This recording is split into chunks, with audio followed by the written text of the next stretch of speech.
Hey YouTube, it's the Unlikely Prepper here. If it looks like I shot a bunch of different videos in the same day, I did. I'm spreading it out over the time as I upload them, but the question that I'm going to pose to you today is, okay, it's happened, the big uh-oh moment. Where do you find yourself? What's your situation? What's your community look like? And do you think you're prepared at that point? I'll go ahead and answer, and then you can go ahead and reply to me and tell me what you feel you're at. So it's just happened. I'm definitely not prepared. I'm hoping that based off of what common sense I have and my military training, that I will be able to do what I need to do. What's my community look like? Well, I'm in a weird situation. I have a community all around me. I live in a mobile home park. So I already have tight-knit community. The problem is that, like any other mobile home park in this country, I have riffraff in here as well. Do I trust them? No. There's a few drug dealers in here. And I know that given the chance, some revolution would happen within this community. And I know that with the help of probably about 3 or 4 other different men in this community that I know of, I know I'd end up part of a policing action. And I know that part of that community would end up suffering the consequences of some of the people that are in here.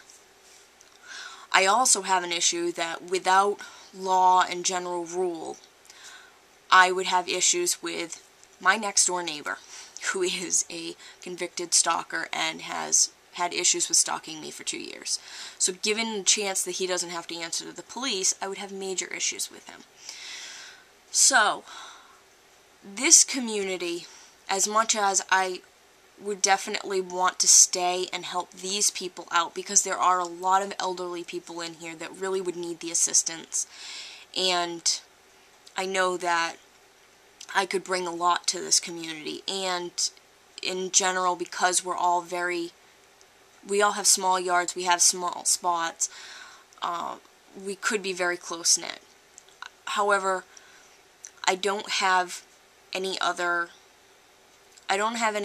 commitment to this place. In the big uh-oh moment, chances are I would go to stay with another family member, because I feel the need to protect him and I feel the need to protect his family. And they're a little bit more remote, so I know that in taking my final drive to them, I would be avoiding everything. Everybody would be trying to come away from where they are. They're in a much more remote area of Massachusetts than anybody else. They're not that far away from me, so it wouldn't be that hard to get to them. But in the meantime, in Massachusetts, because we are kind of more city life than country life, chances are people would be fleeing away from those areas. At least that's my general hope and or what I think would happen, but I could totally be wrong. Everybody could head for the hills for all I know. But I know that I want to be there protecting my family. He has small children, and I refuse to let anything happen to them. They have a larger space. They have a bigger area for growing and keeping livestock. It's fenced, so it's easier to protect, and it has a fantastic vantage point, which allows me to better keep security of the area. There's enough space for me and my mother to go, because I would never go anywhere without her, and I could bring my animals along. I am the proud owned human of 2 cats, 3 birds, and 1 ferret. So that automatically happens for me, that everything gets transferred over. But for me, I feel as though being with my family is more important. And to me, that's not considered a bugout, because it's not a secret location by any means. It's not a place that is uninhabited. It's teaming up. It's combining forces. It's making yourself stronger. and I know that that family would need me. So, my family would need me. So, for me, that is what I feel. So, I know you see things where I have the garden and I have those kind of things. Most everything that I have is going to be transferable. If it comes down to it, the garden for me is producing food to can, to dehydrate, to put away, that when it comes time, if the big moment happens, it gets moved. It doesn't stay. I have no intentions of making sure that I have things here in this house that are too big to transport in 2 vehicles to get to my secondary location. But for me, that's just how I feel. When that moment comes, that's what I need to do to keep my family safe. But I want to hear from you what you feel will happen. Do you feel that where you are will make a strong community? Do you feel that you're going to have a lot of people that are going to survive off of your prepping and your skills?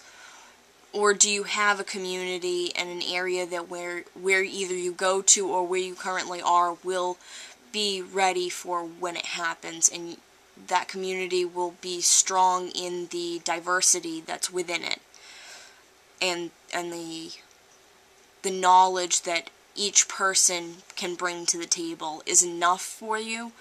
Do you not plan to be part of a community at all? Do you plan to kind of bug out and go, head for the hills and try to stay away from people as much as possible?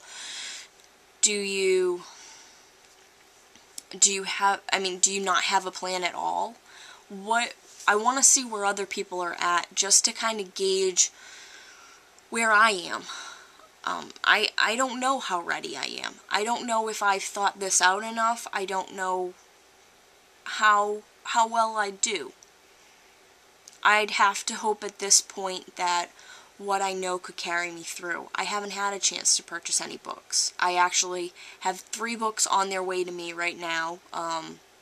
My mother said that they came in today, so I will do a video on the unveiling of the three purchases that I've made on books, but none of those books are hunting, which I feel is a very important thing that I don't know. So, I don't know how well I do. I think at some point I'd really have to rely on other people to teach me hunting, to teach me about foraging. I can garden, but I can't forage. I couldn't go in the woods and pick out a mushroom and say, that's safe to eat, because I'd probably end up killing myself pretty quickly. I don't know how well I do. I'd like to think I'd do well.